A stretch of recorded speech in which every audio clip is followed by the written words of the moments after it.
How to find your WhatsApp phone number on Android? This tutorial shows you how to locate your number linked to your WhatsApp account in just a few taps. First, open the WhatsApp app on your Android device.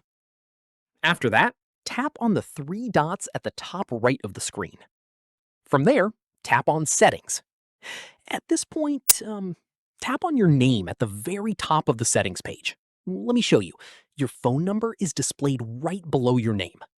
Your full phone number, including the country code, will be visible on your profile page. At this stage, if you want to copy your number, tap and hold on it and select Copy to save it to your clipboard. Following this, you can paste it anywhere you need, whether that's a message, a note, or a form. Finally, keep in mind that your WhatsApp number is the same as the SIM card number registered on your device.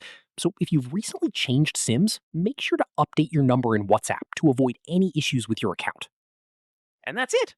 If this guide helped you find your WhatsApp phone number, give it a like, subscribe for more Android tutorials, and tap the bell icon for updates.